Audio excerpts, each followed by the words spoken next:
Hello, welcome to a little fall reading video. It is raining and gloomy outside, and I am really stoked to lean into fall season and all of the joyful coziness that it brings. Specifically today, I wanted to talk through a little bit of a TBR for me and also offer a few recommendations for you. When I think of fall reading, I think of witches, dark academia, thrillers and mysteries, and dark fairy tales, among other things. And I have at least a selection of all of those from my own reading history that I wanted to share, plus a long list of books that I want to pick up this fall.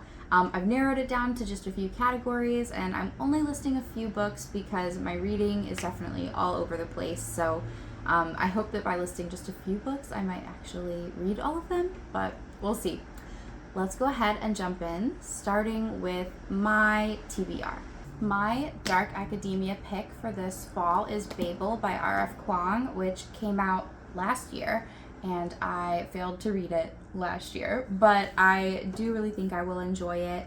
The premise of this story is that we follow a student who's attending Oxford in sort of an alternative history period of time where there is magic in this world, and it is deeply tied to the art of translation. I think specifically something to do with what is lost when we translate from one language to another in the meaning of a word.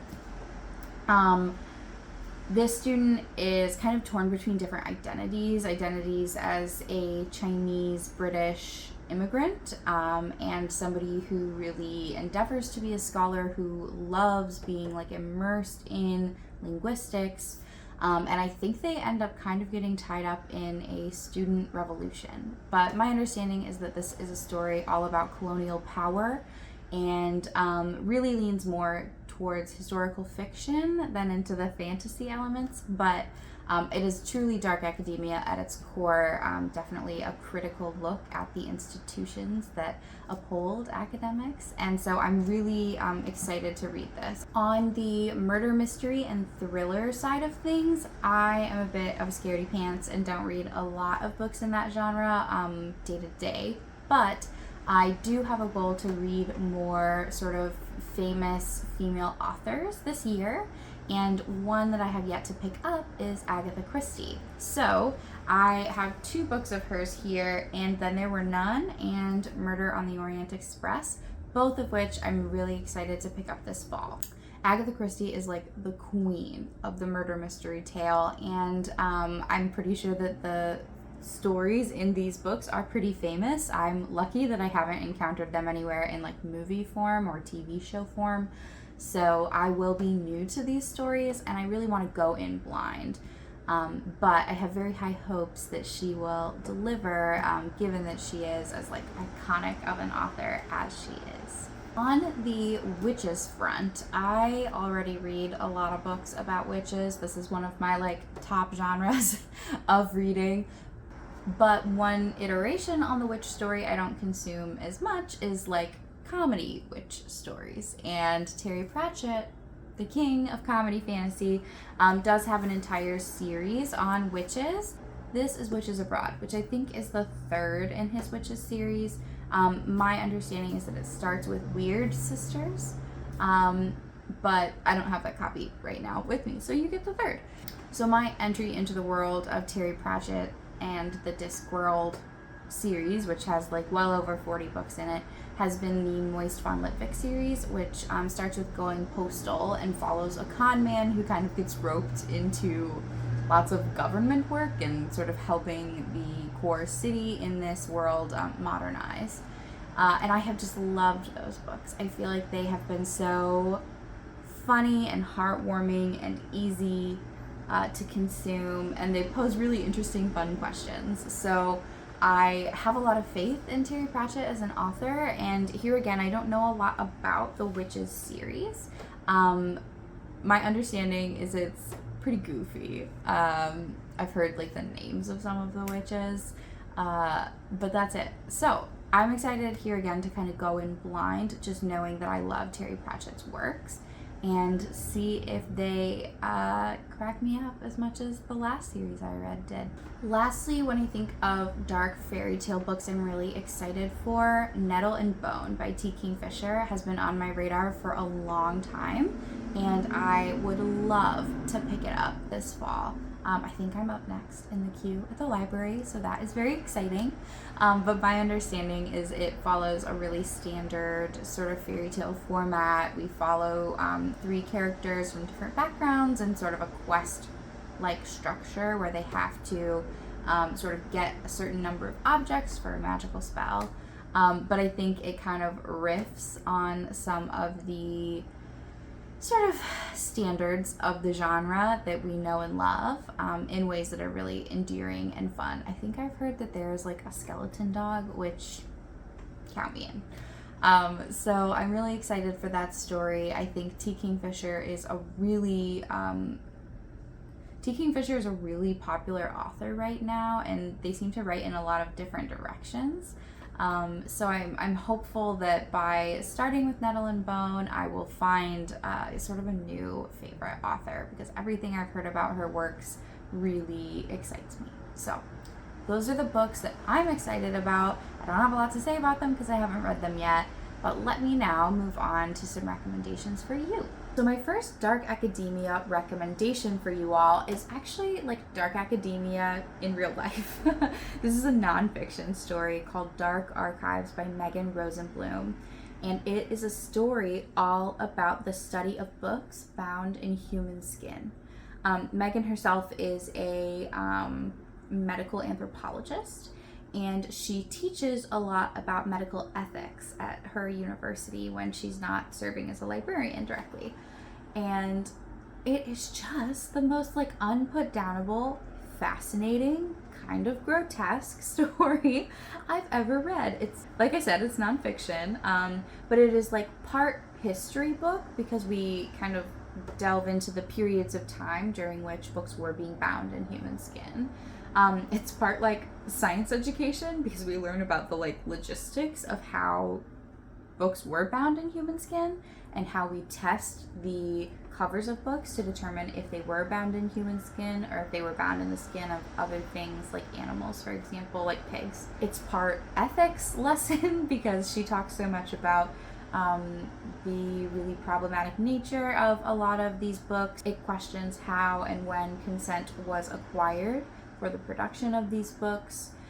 It explores the rumors that surrounded these books, which were often steeped in deeply racist, classist, colonial stereotypes and kind of the lore that surrounds them and how that is tied to our larger social web, if you will.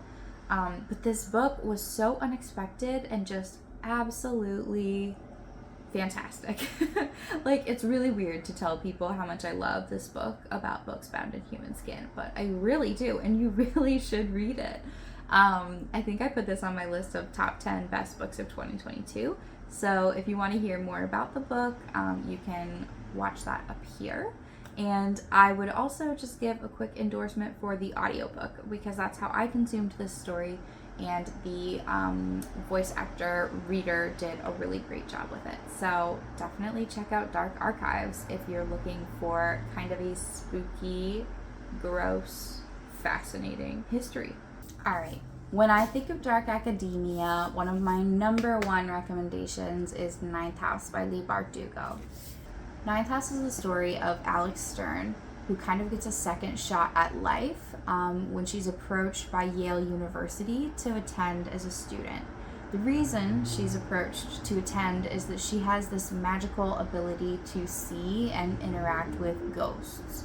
And Yale has a bunch of these sort of old secret societies that are all engaged in occult magic. There are 8 houses that have their own sort of practices, and then the 9th house, which is the house that Alex is invited to be a part of, is kind of like the watchdog, the overseer of the magic that all these other houses are engaging in. It's really dark, gritty magic, and it's a really dark story. Alex has lived through a lot of trauma and is really outmatched in a lot of ways in her experience at Yale, feeling very isolated and overwhelmed. But the story itself sort of follows a murder mystery, all while being a very choppy timeline. So we get bits and pieces of Alex's backstory as she encounters ongoing challenges at Yale in her role with the Ninth House. This is an unputdownable book, and its sequel also really delivered. So if you're looking for a really pacey, sort of mystery thriller iteration on the dark academia genre, this book is definitely the book for you. This is definitely on the dark side of dark academia, so I definitely recommend checking out the content warnings just to make sure you're not really surprised by some of the topics it touches on, because it gets pretty heavy at times.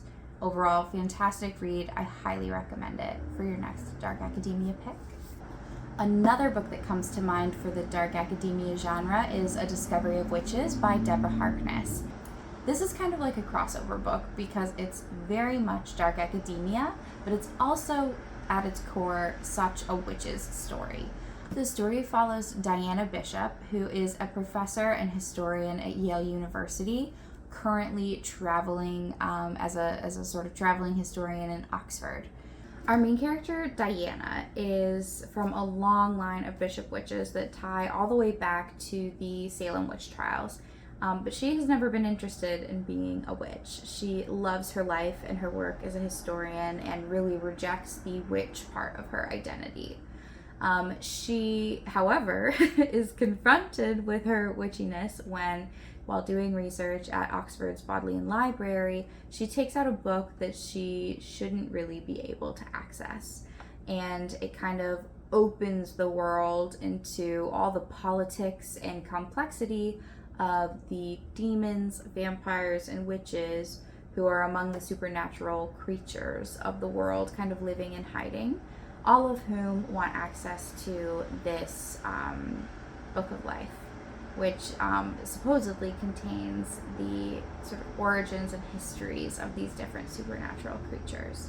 She gets swept up against her will into a fight over the book that she accessed, and has a romance with a vampire who she encounters as a part of that. This book is a great combination, I would say, of dark academia themes. We spend a lot of time with her researching.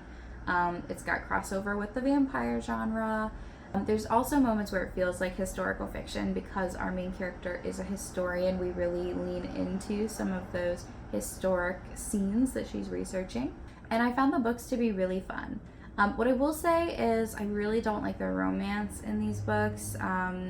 Deborah Harkness definitely designed her vampires in the vein of the hyper-protective and possessive romantic interests. And it's kind of fast. It's full of lots of like unequal access to information, and like the main romantic lead is just super possessive. So I don't love all of that in the story, and there is a lot of it. But if you can get past that, I think it's a really interesting, fun, and engaging story that goes in a lot of different directions. And I really did enjoy reading this book. It's part of a trilogy, and there's also a continuation series coming out now, which I've also really enjoyed. I will also say, if you're not up for reading, or if you want to further your reading experience of this series, there is a fantastic TV adaptation, and I have really loved that show, honestly, in some ways more than the books. It's got a great soundtrack, it's got a great like moodiness to it, so even if you're not up for reading these books this fall, I would recommend putting on the show, because it is a really fun, like dark, moody fall watch. Another witchy book recommendation that I am currently finishing, so forgive me if I read the end and I hate it, is Wayward by Amelia Hart, which is the story of 3 women across like 6 centuries in this family of wayward women who are all witches. We follow a woman, Kate, in modern day, who is fleeing an abusive relationship and really doesn't seem to have any connection or relationship with her witchy familial history. But she's staying in a kind of creepy cottage that was left to her by her great aunt. We also follow that great aunt back in the World War II era when she is a young girl coming of age and sort of struggling with how her connection to nature ostracizes her from the people around her, and all of these rumors about how odd her mother was before she passed away. Lastly, we follow an ancestor of theirs back in the 1500s who seems to be on trial for witchcraft. And it's just an incredible story that really weaves a lot of interesting themes around bodily autonomy, power and control, connections to nature, lots of really interesting themes that overlap the experiences of gender-based violence with the experiences of the witch trials and witch hunts, and also the joy of the sort of ideas behind what a witch might be, their connection to nature, their connection to other women, lots of themes that are drawn on in like feminist literature, for example. So I have really enjoyed that story. I hope that it wraps up well. So if you're looking for another witchy read, I would definitely add that to your list. Last but not least, like I said, I don't read a lot in the mystery thriller genre. This is actually a nonfiction story written by Ronan Farrow, who was on one of the teams of journalists that kind of reported on and broke the story around Harvey Weinstein's abuse of so many women in Hollywood. So even though this is like a nonfiction tale and it follows his experience of reporting on that story, it really reads like a thriller because he was being spied on by a couple different groups who were hired by Harvey Weinstein. And you can really feel the intense mounting like fear and suspension as the story comes closer and closer to its release, and Ronan Farrow experiences increased surveillance and starts to really worry about whether or not he is safe, whether or not the materials that he's been collecting to cover are safe. And I think it's just a really great example of the sort of extreme power that can be wielded by people with a lot of power to silence those they've hurt and those who want to bring that hurt to light. It's really truly thrilling. There's also a podcast series out about it and a mini like docu-series on Hulu maybe. So again, if you don't want to consume this as a book, there are other great formats out there where you can consume the story. It's truly wild. Like, I was gripped by this book. So whatever your preferred media consumption platform is, I highly recommend checking out this story. It definitely will make you feel like you are unraveling a mystery right alongside the author. There you have it. Those are some books on my fall reading list and some books that I highly recommend you check out this fall. I'm excited to share that we are actually moving here in the next month. And we are going to be super duper busy with that process. But at the end of that road, there is a real life fireplace. So if this recommendation video has you excited for fall reading and cozy vibes and putting on your TV fireplace, which is what I have done for years, I can say that I will be coming to you next with a cozy video from an actual fireplace. Which is so fun. In the interim, I will probably be filming a moving vlog, just kind of covering the process of moving with the massive collection of books that I have. Hopefully after that we will be back to more regularly scheduled programming. But I'm really excited about fall and just sitting on my couch under a blanket, drinking tea and reading books. And for everybody else who is excited for that too, welcome. I'm so glad we've reached this season in the year. I hope y'all have a good rest of your day, and I'll see you in the next video. Bye.